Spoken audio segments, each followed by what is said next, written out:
In the sun-scorched valley of Elah, two armies stood frozen in a standoff from their opposing hills. The Israelites trembled in silence, while the Philistines watched with smug confidence.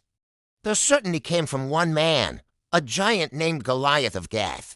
His armor alone was heavier than most soldiers, and his voice boomed across the valley each morning and evening with a taunting challenge. Send me a man to fight, yet for 40 days. No one dared to answer. Even the respected King Saul felt his courage waver before the colossal champion. Miles away, in the peaceful hills of Bethlehem, a young shepherd boy named David cared for his father's flock. He wasn't known for his size or strength, but for his spirit. He spent his days composing songs to God, writing psalms that echoed through the hills. When danger appeared, in the form of a lion or a bear, David didn't run. He stood his ground and fought, trusting that God was his shield. He had a different kind of strength, one rooted in unwavering faith. One day, David's father sent him to the front lines, not to fight, but to deliver food to his older brothers serving in the army. As he arrived, the familiar, terrifying voice of Goliath echoed once more. The Israelite soldiers instinctively recoiled. But David was different. He stared at the giant, not with fear, but with righteous indignation. Why is no one stopping him? He asked anyone who would listen. Who was this man to defy the armies of the living God? The nearby soldiers scoffed at his youthful bravado. His own brothers were even harsher, scolding him for his audacity. You're just a boy, they sneered. Go back to your sheep. But David's courage wasn't born from his own abilities. It was forged in his unshakable faith. His bold words traveled quickly through the camp, eventually reaching the ears of King Saul himself. Summoned before the king, David stood as a stark contrast to the seasoned warriors around him. Saul saw a young shepherd, full of spirit but lacking the hardened look of a soldier. You cannot possibly fight him, Saul said, his voice heavy with concern. He has been a warrior since his youth, but David replied with a simple, powerful truth. When a lion came for my sheep, I fought it. When a bear attacked, I struck it down. The same God who protected me from the lion and the bear will protect me from this Philistine. Saul looked at the boy and saw not youthful arrogance, but a profound, steady confidence. It was a conviction so pure that it moved the king. He agreed to let David go. Saul offered him his own royal armor, a bronze helmet and a heavy coat of mail. David tried it on, but it was cumbersome and unfamiliar. He could barely move. I cannot fight in these, he declared, removing the heavy pieces. I haven't tested them. I will go with what I know. So David walked into the valley floor armed with only his shepherd's staff, his trusty sling, and 5 smooth stones he'd picked from a stream bed. Goliath saw the young boy approaching and roared with laughter. Am I a dog, he bellowed, that you come at me with sticks? Come here, and I will feed your flesh to the birds of the air and the beasts of the field. David's voice, though not as loud, rang with unshakable authority. You come to me with a sword, a spear, and a javelin. But I come to you in the name of the Lord Almighty. This day the Lord will deliver you into my hand. A hush fell over the valley. Then Goliath began his charge, a mountain of metal and muscle thundering forward. Incredibly, David ran to not away, but directly toward the giant. With fluid motion, he placed a stone in his sling and began to swing it, faster and faster. The air whistled. He released the stone with perfect, practiced aim. It flew straight and true, embedding itself deep in Goliath's forehead. The giant stopped. His eyes widened in shock. For a moment, he teetered, and then he crashed to the ground with a sound that shook the valley. The Israelites gasped, then erupted in a triumphant roar. The Philistines, their champion defeated, turned and fled in terror. The battle was won. David didn't win because he was stronger or better. He won because he trusted in God when everyone else was trusting in their own strength. That day, the valley didn't just witness a giant fall. It witnessed the incredible power of faith. Thanks so much for watching. If this story inspired you, please consider hitting that like button and subscribing to our channel for more content like this. We'll see you in the next video. Hey everyone, gather round. I want to share a story with you, a powerful one that has echoed through thousands of years. It's a story about promise, fear, and the incredible power of faith. Picture this, the people of Israel, after decades of wandering, finally stand at the edge of their destiny. They're at the border of the promised land, the place God swore he would give them. A land described as flowing with milk and honey. After all the desert heat, all the uncertainty, all the long nights under the stars, they were finally home. Or so they thought. Just before they were to enter, God gave an instruction to Moses. He said, "Choose 12 men, one from each tribe. Let them go ahead and explore the land first, a reconnaissance mission." So 12 leaders were chosen.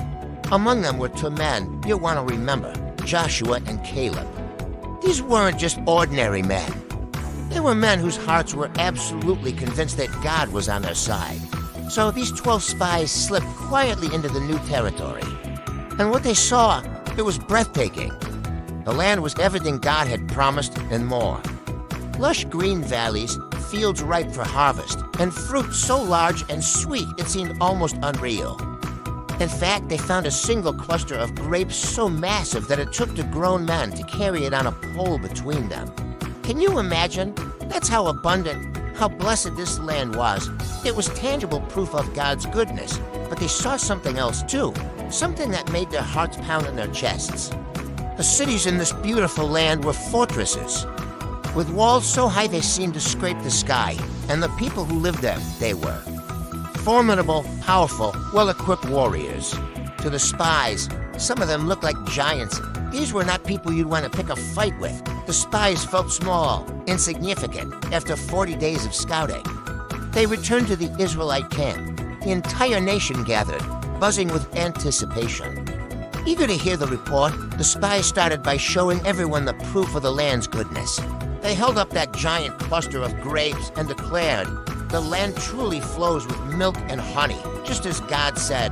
A wave of excitement must have rippled through the crowd. This was it. But then, the atmosphere shifted. 10 of the spies let their fear take over.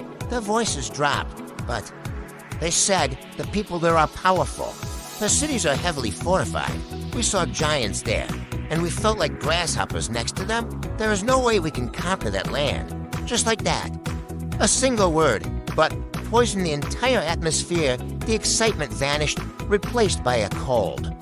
Creeping dread, the report from those 10 spies spread like a wildfire of fear for the entire camp. People began to weep, to wail. Their dreams of a new home evaporated. Some even started shouting, "Let's choose a new leader and go back to Egypt." At least we had food and shelter there. They were ready to trade their glorious future for a familiar, miserable past. But not Caleb. In the midst of this rising tide of panic, Caleb stepped forward.